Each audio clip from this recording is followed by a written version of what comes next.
आज हम डिस्कस करने वाले steel structure design and drawing में fabrication and erections of the steel structures में लेक्चर नंबर 3 में डिस्कस करेंगे fabrication and erections of the steel girders.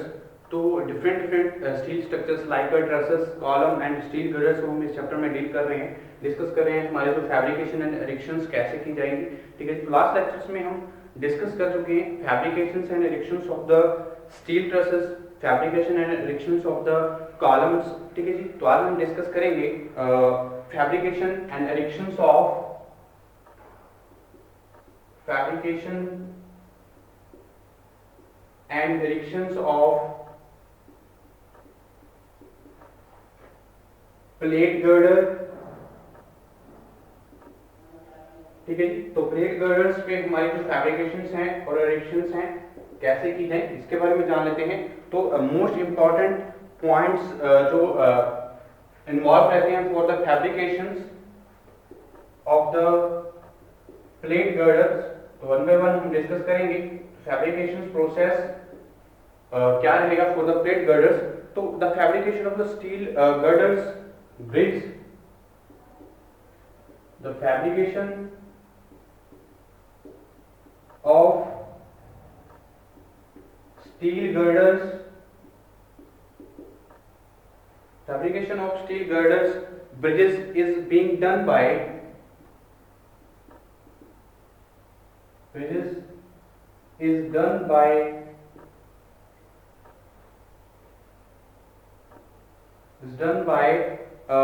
various railway workshops such as well as जो हमारे through ट्रेड के through भी हम क्या करते हैं स्टील गर्डर्स की जो फैब्रिकेशन है वो करवाई जाती है स्टील गर्डर ब्रिजेस की जो हमारे यूज किए। तो is being done by various railway workshops, various railways workshops. तो बहुत सारी जो रेलवे वर्कशॉप्स हैं उसके लिए हमारी जो यूज की जाती है for the fabrication of steel structures bridges. ठीक है जी, and as well as through trade, as well as through trade, तो ट्रेड के थ्रू भी हम क्या करते हैं फैब्रिकेशंस है करवाई जाती है फॉर द स्टील गर्डर्स। ठीक है, और approved drawing to be used for fabrications, approved drawing to be used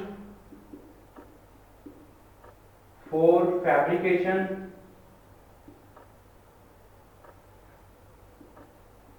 तो फैब्रिकेशन के लिए जो हमारी ड्राइंग्स हैं ड्राइंग्स भी की जाएंगी।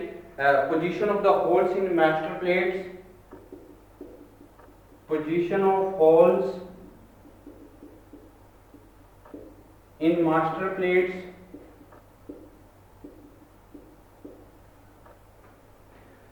for jigs as per layout, jigs as per layout। ठीक है जी, तो हमारे जो होल्स हैं, पोजीशंस जो मास्टर प्लेट्स पे हम क्या करते हैं एज पर लेआउट्स पे क्या क्या करेंगे, positions of holes in master as per layout. तो एज पर लेआउट हम क्या करेंगे होल्स करते हैं। उसके बाद अगर बात करें fabrications of the steel girders, positions of जो हमारे प्लेट गर्डर्स हैं, तो प्लेट गर्डर्स के लिए जो हमारी बात करें जो should be perfectly horizontal, the plate should be perfectly horizontal. तो एक हॉरिजॉन्टल होनी चाहिए हमारी जो प्लेट है for the fabrications of the plate girder while drilling the holes, while drilling the holes to ensure horizontal, to ensure horizontal जो हमारे फैब्रिकेशंस हैं हॉरिजॉन्टल वर्टिकली जो हमारे होल्स हैं to ensure horizontal vertically of holes of holes, ठीक है जी। तो ये हमारे क्या परफेक्टली हॉरिजॉन्टल होने चाहिए हमारी जब हम ड्रिलिंग कर रहे हैं होल्स की for the fabrication of plate girders, ठीक है। तो members of the open web girders, the members of the open web girders, तो ओपन वेब गर्डर्स की जो मेंबर्स हैं should be fabricated on the, should be fabricated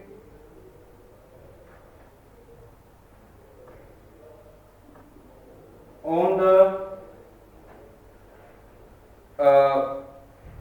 camber length with the adoption of camber length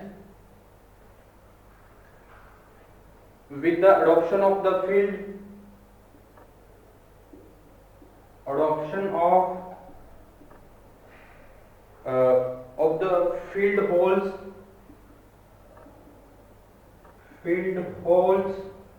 for nominal length, for nominal length, ठीक है जी। तो ये important रहेगा for the open web girders के लिए फैब्रिकेशन करते तो वो हम क्या करेंगे, fabricated on the cambers, camber length के अकॉर्डिंग करेंगे और ऑप्शन करेंगे field holes for a nominal length as per nominal length, ठीक है। तो ये मेन इंपॉर्टेंट पॉइंट्स रहेंगे regarding the fabrication of the plate girders. तो skilled and qualified welders, skilled and qualified welders, drillers, fitter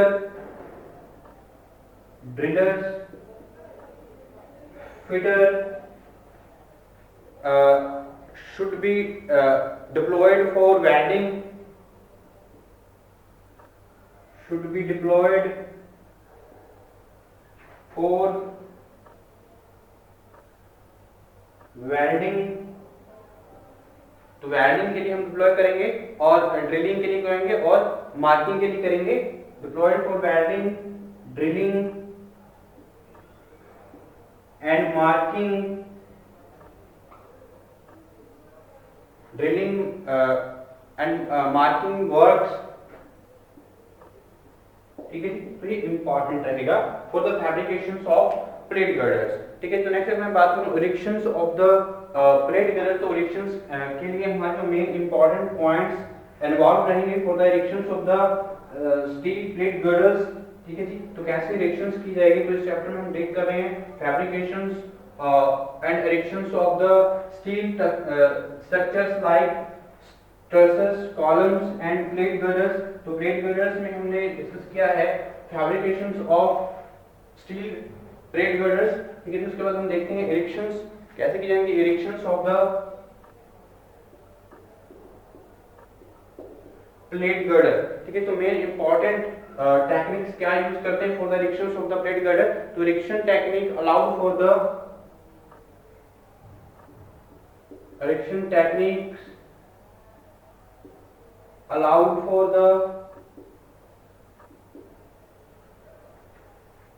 the sequential erections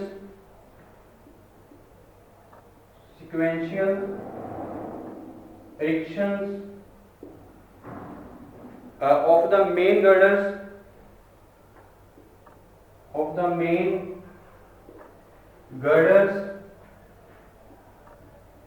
ठीक है जी। तो हमारे जो मेन गर्डर्स के लिए जो एक इरेक्शन टेक्निक्स सीक्वेंशियली इरेक्शंस की हमें जरूरत पड़ती है जब हम इरेक्शन कर रहे हैं प्लेट गर्डर्स की।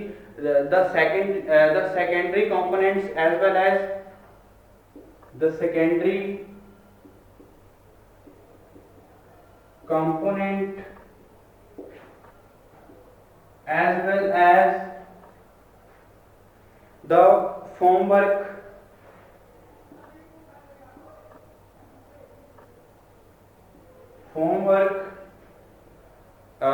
that was successively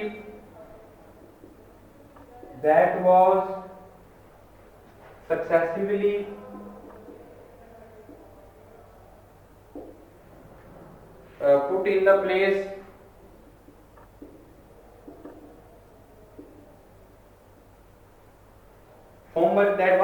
successively put in the place where to the different जो हमारे अलग अलग जो फेसेस रहेंगे इरेक्शंस के लिए, ठीक है, form work components as well as the form work that was successfully put in the form work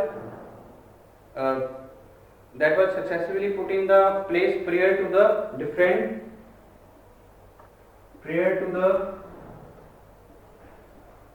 different launch phases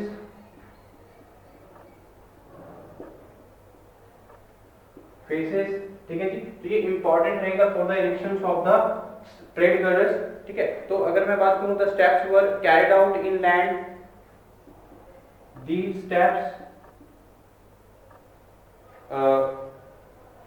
were carried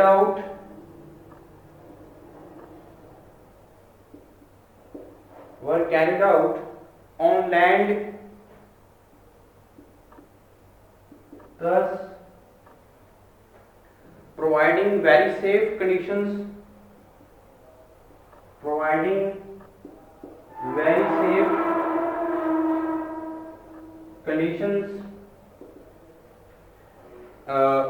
for workers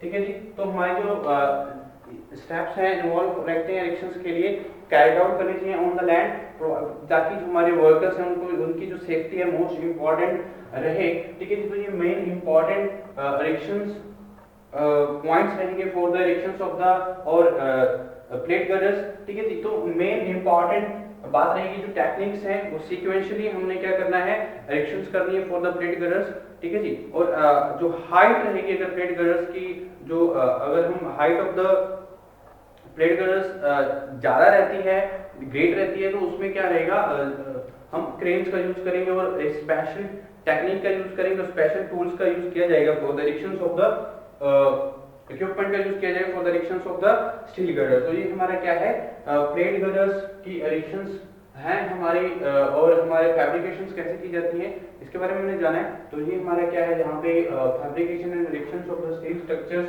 chapter जो है यहाँ से कंप्लीट होता है। तो हमारा जो फैब्रिकेशंस हैं मोस्ट इंपॉर्टेंट रहेंगे for the steel structures like trusses, columns and plate girders.